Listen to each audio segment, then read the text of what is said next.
नमस्कार दोस्तों, स्वागत है आप सभी का हमारे चैनल में। आज हम झटपट बन जाने वाली साबूदाना खिचड़ी बनाएंगे। साबूदाना खिचड़ी के लिए हमें चाहिए 1 कप मोटा या बड़ा साबूदाना।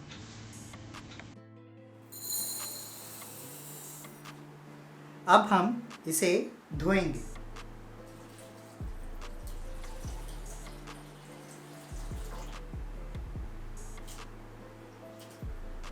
जब आप इसे धोएंगे तो इसमें से सफ़ेद सफ़ेद पानी निकलेगा। ये सारा स्टार्च है। ये इसी के कारण आपकी साबूदाना की खिचड़ी बहुत ही चिपचिपी बनती है। तो आपकी साबूदाना की खिचड़ी चिपचिपी ना बने, इसके लिए आपको इसको अच्छी तरह से 3-4 बार धोना होगा। हम इसका ये पानी फेंक देंगे।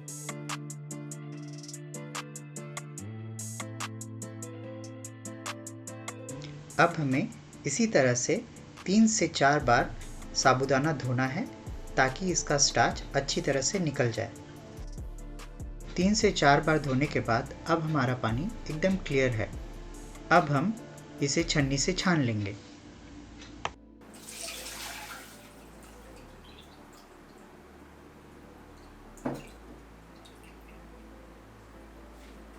अब हमें साबूदाने को भिगोना है। इसे भिगोने के लिए हम आधा कप पानी लेंगे। जैसा कि हमने साबूदाना 1 कप लिया था, पानी हमें उसका आधा लेना है। हमें पानी उतना ही डालना है जिसमें कि साबूदाना पूरी तरह से डूब जाए। ये इम्पॉर्टेंट स्टेप मैं एक बार दोबारा दोहरा देता हूँ। 1 कप साबूदाने में आधा कप पानी डालें।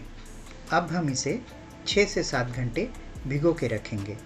आप चाहें तो इसे पूरी रात भी भिगो के रख सकते हैं।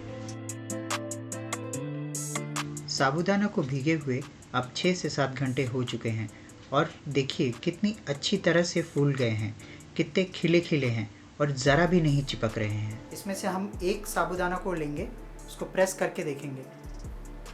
इसमें थोड़ा भी कड़कपन नहीं है, ये बिल्कुल अच्छी तरीके से नरम हो चुके हैं। अब ये खिचड़ी के लिए बिल्कुल रेडी हैं। साबूदाना की खिचड़ी के लिए हमें लगभग 1 कप मूंगफली, जिसे कुछ जगह पे बादाम भी कहा जाता है, कुछ जगह पे सींगदाने बोला जाता है और कुछ जगह पे चीने बादाम भी कहते हैं। हमने 1 कप मूंगफली को ड्राई रोस्ट करके उसका छिलका निकाल लिया है और उसे 2 हिस्सों में डिवाइड कर दिया है। एक को हम एज इट इज़ रखेंगे और एक को हम दरदरा पीसेंगे।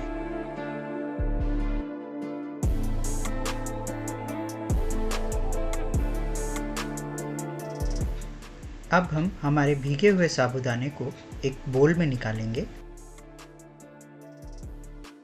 अब हम साबूदाने में हमारी दरदरी पिसी हुई मूंगफली को डालेंगे। अब हम इसमें स्वाद अनुसार नमक डालेंगे। अगर आप खिचड़ी व्रत के लिए बना रहे हैं तो आप इसमें सेंधा नमक दीजिए। हमने रेगुलर नमक का इस्तेमाल किया है। अब हम इसमें 1/4 चम्मच चीनी डालेंगे, ये ऑप्शनल है। अब हम इसे अच्छी तरह से मिला लेंगे। हमारा दरदरा पिसा हुआ मूंगफली साबूदाना का सारा एक्स्ट्रा मॉइस्चर सोख लेगा। हमने इसे अच्छी तरह से मिला लिया है। अब हम पैन में 2 टेबलस्पून तेल लेंगे। जब हमारा तेल गर्म हो जाए तो हम उसमें अब जीरा डालेंगे। जीरा जब चटकने लगे तब हम उसमें आधा इंच ग्रेट किया हुआ अदरक डालेंगे।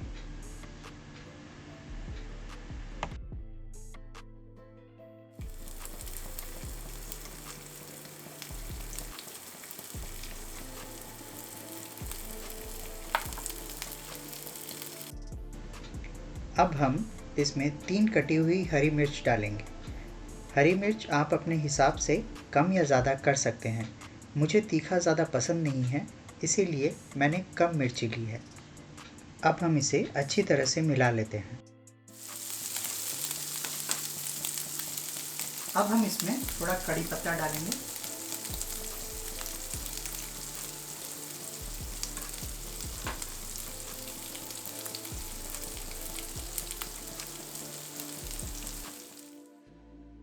अब हम गैस को सिम पे रखते हुए इसे अच्छी तरह से फ्राई कर लेते हैं।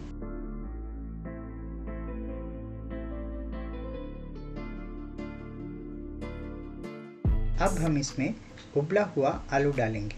हमने इधर पे एक उबला हुआ आलू लिया है जिसे हमने क्यूब्स में काट लिया है।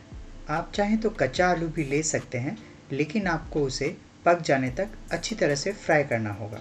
अब हम इसे अच्छी तरह से मिला लेते हैं।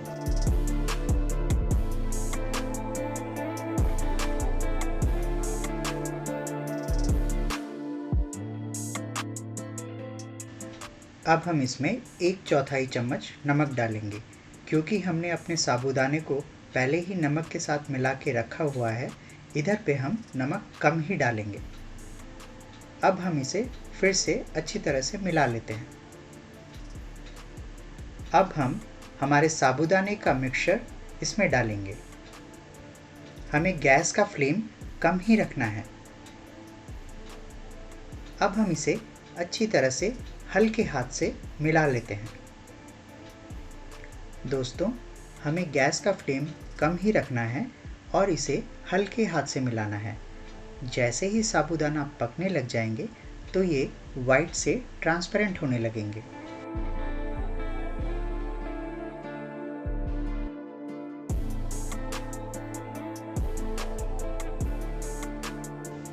हमने जो मूंगफली बचा के रखी थी, अब हम वो डालेंगे।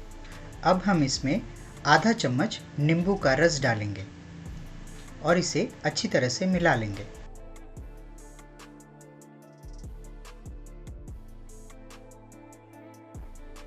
दोस्तों, अब हम खिचड़ी को 1 से 2 मिनट ढक कर पकाएंगे।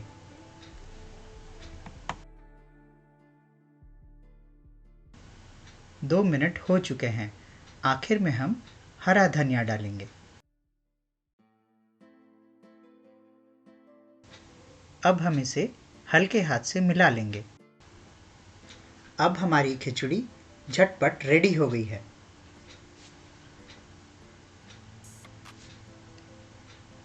अब हम इसे प्लेट पर निकाल लेते हैं। देखिए कितनी खिली खिली बनी है। दाने बिल्कुल खिले खिले हैं, ज़रा भी नहीं चिपक रहे।